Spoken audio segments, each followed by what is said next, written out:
hari semua dan selamat Hari Ibu untuk para ibu di tengah-tengah kita.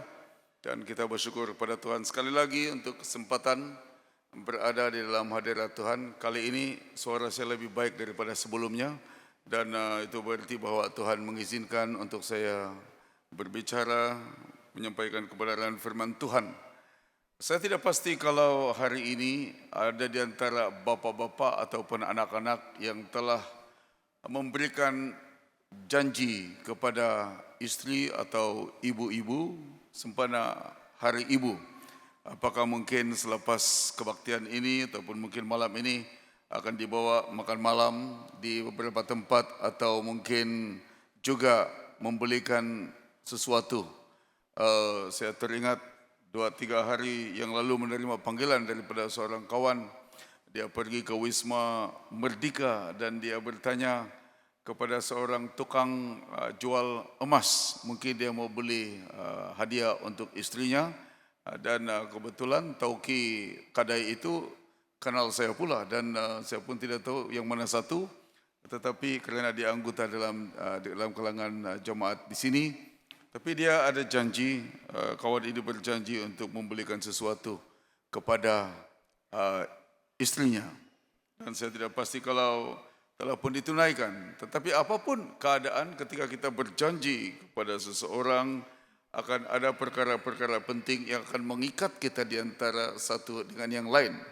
Dan oleh sebab itulah maka pada hari ini, saya ingin meneruskan siri pengajaran kita daripada siri Alkitab, detik-detik penentuan, dan berbicara tentang Roh Kudus yang dijanjikan. Sekali Tuhan berjanji, Dia akan menunaikannya walaupun sekian lama.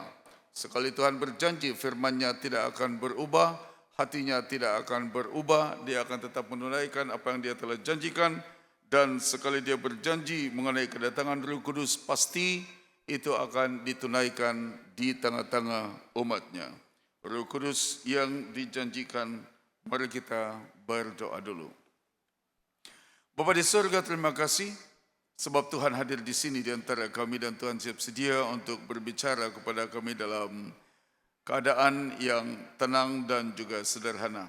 Kami berdoa sementara firman Tuhan diberitakan, Roh Kudus Tuhan yang dijanjikan itu akan mengajar kami kepada kebenaran, seluruh kebenaran yang telah pun ditentukan oleh Tuhan supaya kami akan mengertinya pada hari ini. Berbicaralah ya Tuhan, bukalah firman-Mu ke dalam hati kami dan bukalah hati kami juga kepada firman Tuhan. Di dalam nama Tuhan Yesus Kristus kami berdoa. Amin. Dalam masa 2 minggu dari sekarang kita akan menyambut hari atau Minggu Pentakosta di hujung bulan Mei, minggu yang terakhir, dan ia disertai dengan satu perayaan besar baik di sini, di katedral maupun di Telupit, di mana ramai orang akan berkumpul bersama untuk pesta kebangunan rohani. Dan salah satu tanda waktu yang dimulakan pada tahun 1990, kami mendapati bahawa pencurahan Roh Kudus terjadi kepada umat-Nya dengan luar biasa.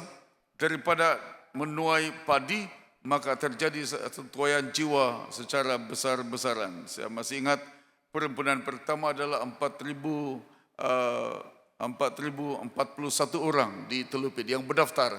Dan pada masa itu tahun 1990, dan ramai orang yang mencari Tuhan, ramai orang berlari maju ke hadapan kerana masa itu saya worship leaders dan mencabar orang bersama-sama dengan pengkhotbah daripada Indonesia, Pak Mendiang Yeremia Rim pada waktu itu. Dan kami diberi kesempatan untuk menikmati hadirat Allah bersama dan menyadari bahwa hari itu adalah hari Pentakosta dan benar-benar Tuhan telah mencurahkan Roh Kudus-Nya di kalangan umat-Nya.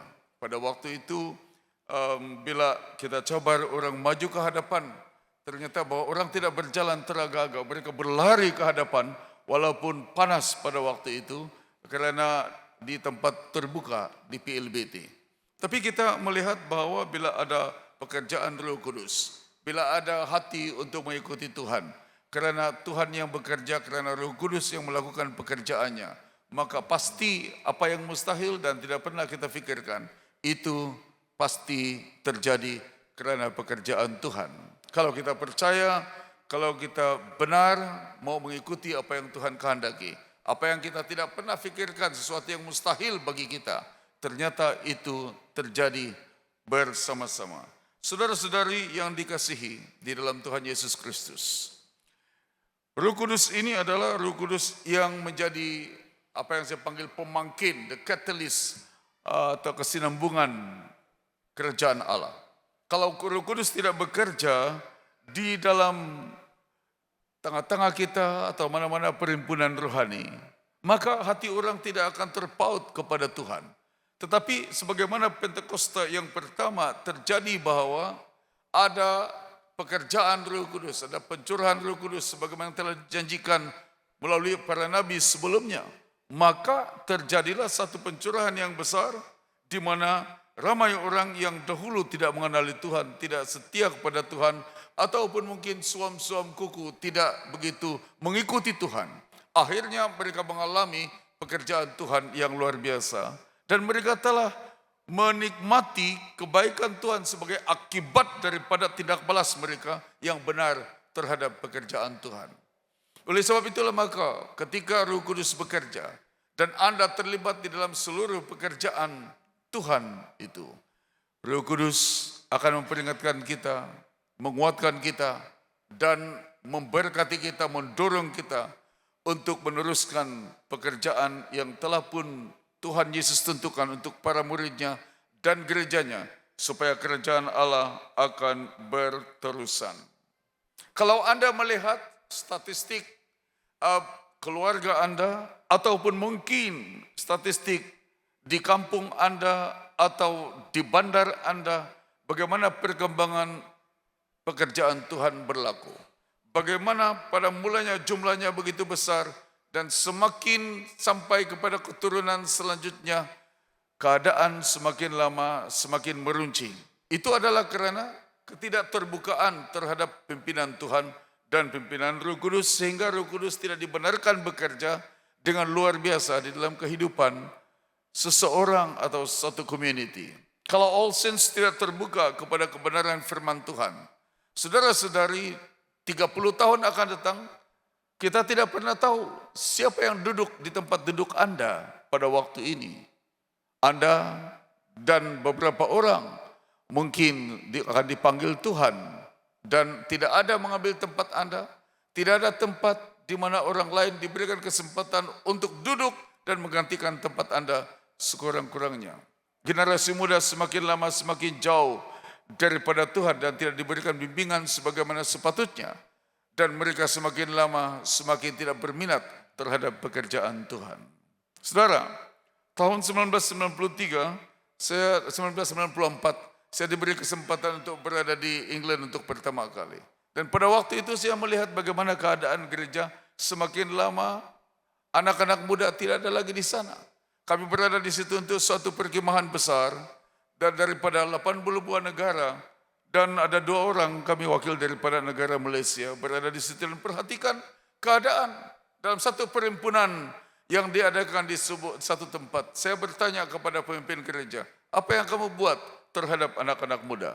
Dan dia tidak berapa pasti apa yang dia jawab. Tapi pada hari ini Anda melihat bagaimana keadaan di England, di UK, bagaimana keadaan kerohanian.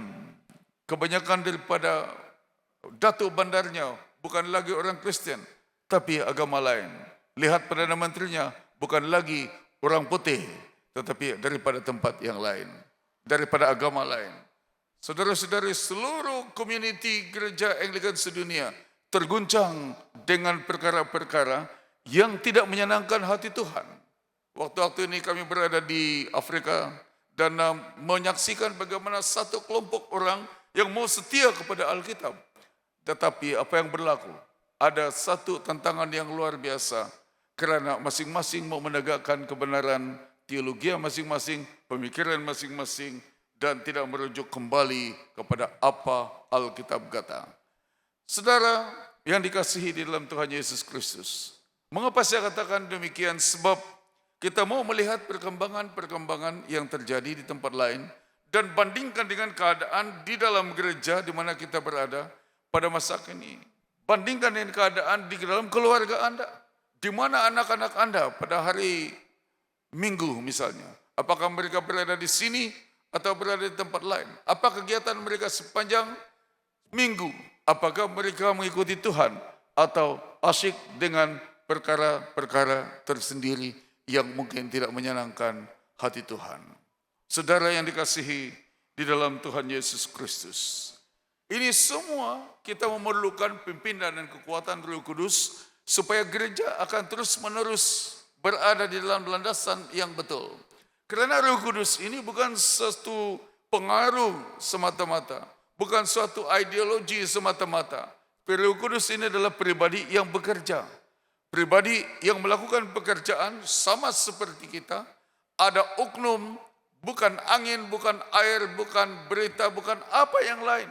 Yang bukan pribadi. Ianya adalah pribadi yang melakukan pekerjaannya. Jadi di dalam dua perkara yang saya ingin kongsikan pada Anda, yaitu pribadi Roh Kudus dan pekerjaan Roh Kudus, beberapa kebenaran perlu diberikan perhatian. Yang pertama, Roh Kudus ini adalah seorang penolong. Ada roh penolong yang suka berada dekat dengan kita. Dalam ayat yang ke-16 dikatakan, aku akan minta kepada Bapa. Yesus berkata, aku akan minta kepada Bapa. Dan ia akan memberikan kepadamu seorang penolong yang lain. Supaya ia menyertai kamu selama-lamanya. Perkataan penolong ini bukan berarti bahwa kalau kita perlu baru kita minta tolong. Bukan berarti bahwa dia ini digambarkan sebagai seorang yang baik hati, yang suka menolong. Dan kalau kita tidak perlu, maka kita tidak minta tolong. Bukan. Roh Kudus ini adalah roh daripada Tuhan.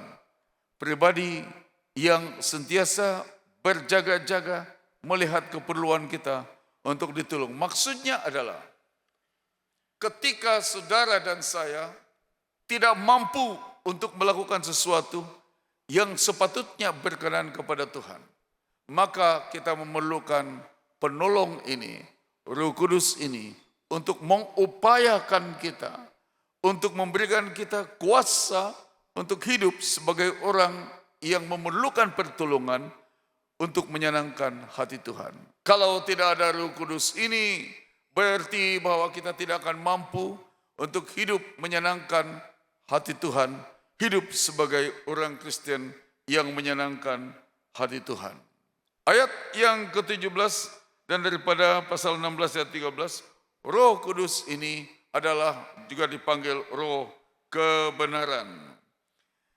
Dia mengatakan roh kebenaran, dunia tidak dapat menerima dia sebab dunia tidak melihat dia dan tidak mengenal dia.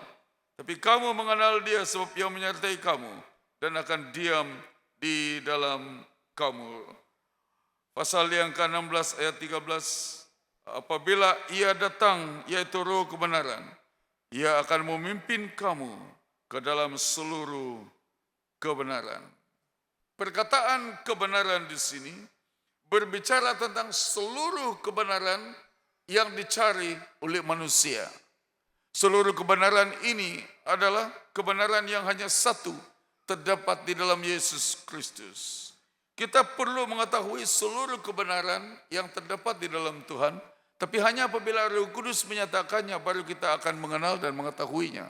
Kalau Roh Kudus tidak menyatakannya karena kita tidak terbuka kepada pimpinan Roh Kudus, apa yang kita sangka kebenaran belum tentu kebenaran. Saudara, dengar ini baik-baik. Apa yang Anda lihat sebagai suatu kenyataan dalam dunia, belum tentu itu adalah kebenaran. Apa yang mungkin berada di depan mata kita, apa yang real bagi kita, apa yang nyata bagi kita, belum tentu itu adalah kebenaran. Di antara reality dan kebenaran masih ada perbezaannya. Sebab itulah penting untuk mengerti supaya kita dipimpin oleh Roh Kudus ini. Roh Kudus yang dijanjikan supaya Dia akan memimpin kita kepada kebenaran sebagaimana yang saya akan kupas selepas ini untuk Anda. Saudara-saudari yang dikasihi di dalam Tuhan, berarti tanpa Roh Kudus kita tidak akan mengenal kebenaran itu. Tanpa Roh Kudus tidak mungkin seseorang benar-benar mengenal Tuhan kalau hanya dengan pengetahuan yang sangat-sangat terbatas. Manusia dengan pemikiran yang sudah jatuh ke dalam dosa dan sangat terbatas dan tidak lagi dapat mengenal Allah yang hidup, pada akhirnya memerlukan suatu kuasa dari luar, pribadi dari luar yang bernama Roh Kudus untuk membawa seseorang kembali kepada kebenaran.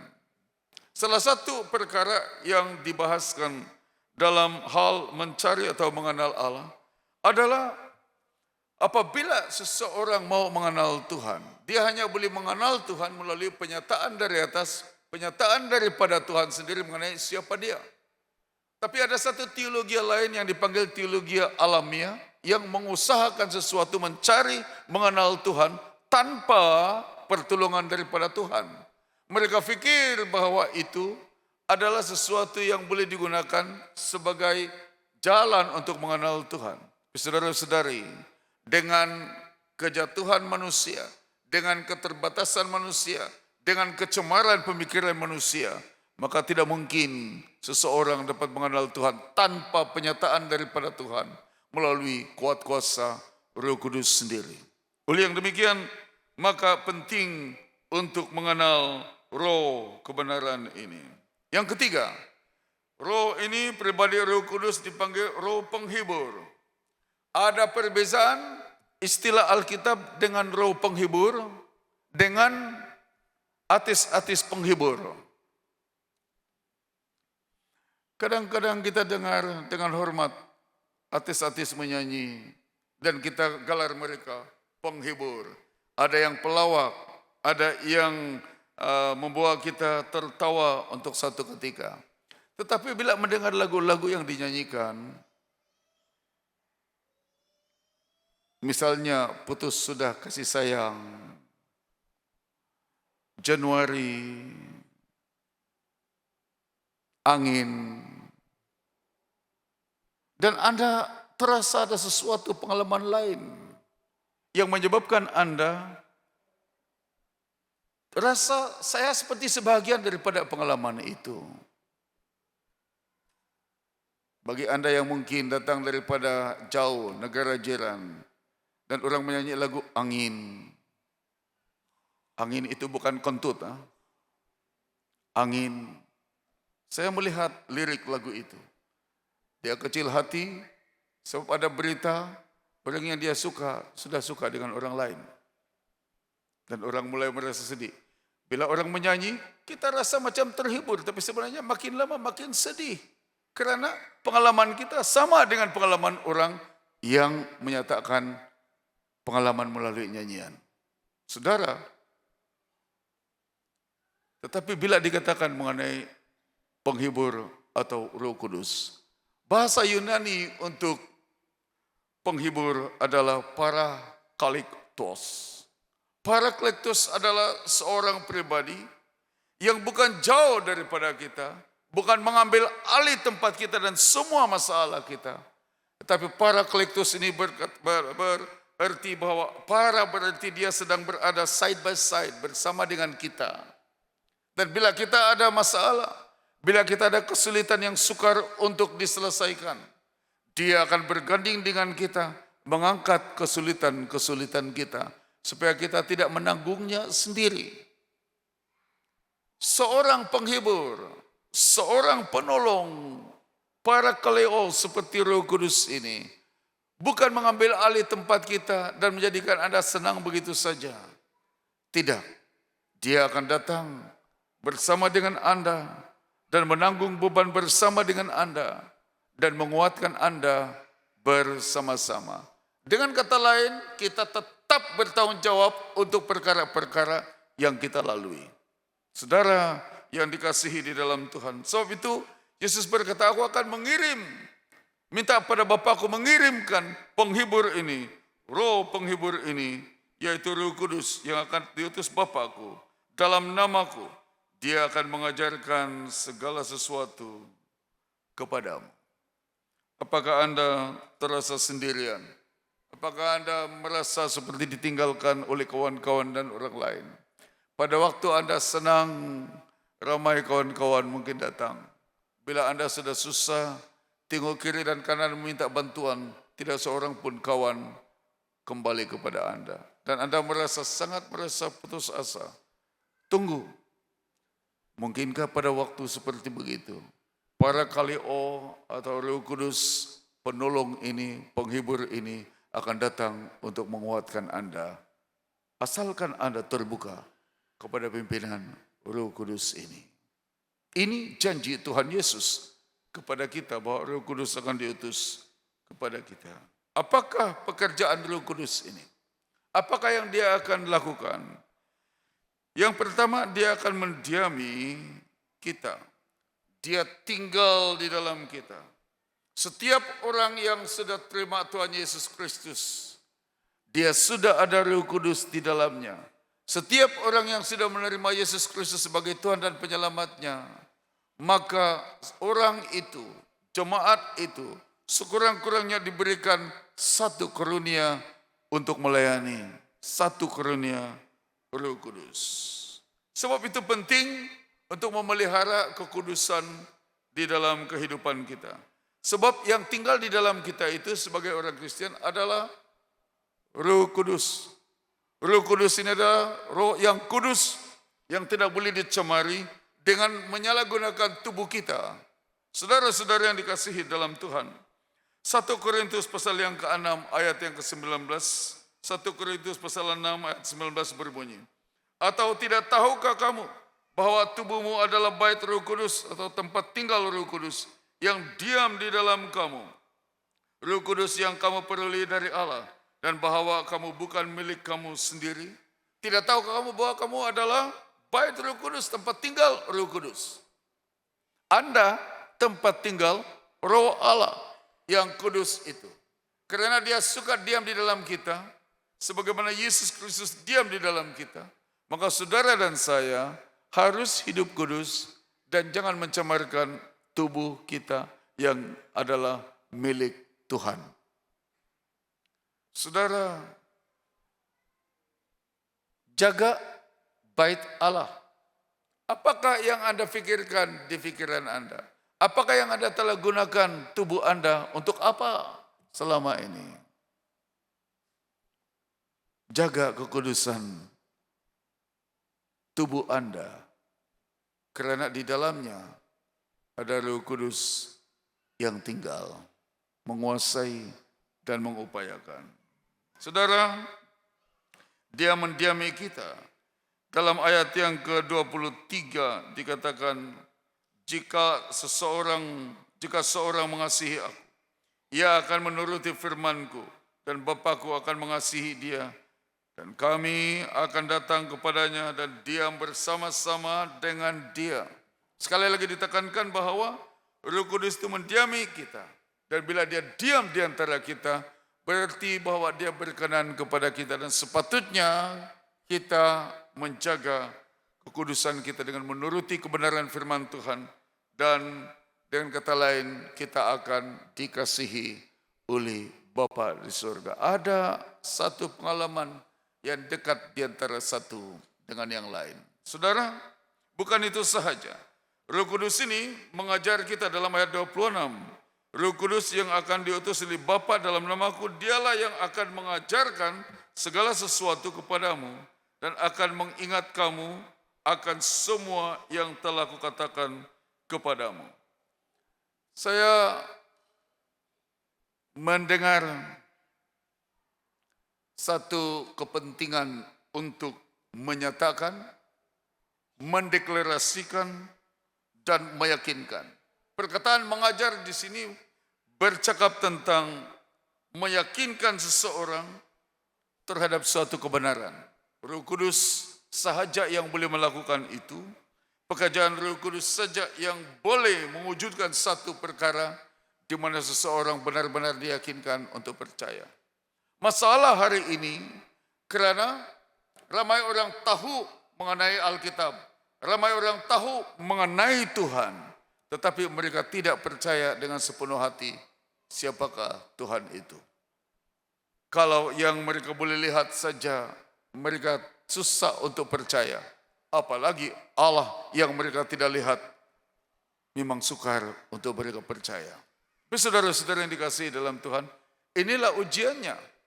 Itulah sebabnya ketika Yesus berbicara kepada Thomas yang mulai diyakinkan bahwa Yesus telah bangkit daripada kematian, dia mengatakan, berbahagialah mereka yang percaya namun tidak melihat, kata Tuhan Yesus. Sebab penting bila kita diajar, diyakinkan, kita harus percaya dan mengikutinya, mempercayainya. Bukan itu sahaja. Ayat yang ke-26, supaya kita ini diperingatkan dalam ayat yang ke-26. Segala sesuatu kepadamu dan akan memperingatkan kamu akan semua yang telah kukatakan kepadamu. Hanya Roh Kudus yang boleh memperingatkan kita mengenai segala sesuatu yang telah dikatakan dalam firman Tuhan. Dunia ini cepat menindis semua, menangkis semua, malahan kita melihat mengikis semua kebenaran-kebenaran yang mungkin kita mulai percaya. Tapi dunia pengaruhnya terhadap kita begitu luar biasa. Kalau tidak ada Roh Kudus untuk memperingatkan kita akan kebenaran firman Tuhan, saudara boleh lupa kebenaran firman Tuhan dan sebagai akibatnya kita tidak lagi mentaati karena tidak lagi panduan daripada firman Tuhan untuk mentaatinya. Sebab itulah maka kita diperingatkan oleh Roh Kudus terhadap kebenaran firman Tuhan, supaya kita setia kepada firman Tuhan itu dan sekaligus setia kepada Tuhan. Saudara yang dikasihi di dalam Tuhan, Roh Kudus memperingatkan kita tentang kebenaran daripada Tuhan. Menginsafkan kita akan dosa. Menginsafkan ini berbicara mengenai menyentuh, meyakinkan, menyadarkan. Roh Kudus adalah roh yang akan menginsafkan kita daripada dosa-dosa dan dunia ini. Kalau ia datang, kata firman Tuhan, ia akan menginsafkan dunia akan yang pertama dosa, kebenaran, dan penghakiman. Dosa karena mereka tetap tidak percaya kepadaku, kata Yesus. Perlu diinsafkan daripada dosa supaya percaya kepada Yesus. Terhadap kebenaran kerana aku pergi kepada Bapa, ayat 10, dan kamu tidak melihat aku lagi. Supaya kebenaran itu tetap tertanam di dalam hati setiap orang yang memerlukannya. Ayat 11, akan penghakiman kerana penguasa dunia ini telah dihukum. Penting untuk mengalami kebenaran mengenai keinsafan yang amat dalam terhadap dosa, kebenaran, dan penghakiman.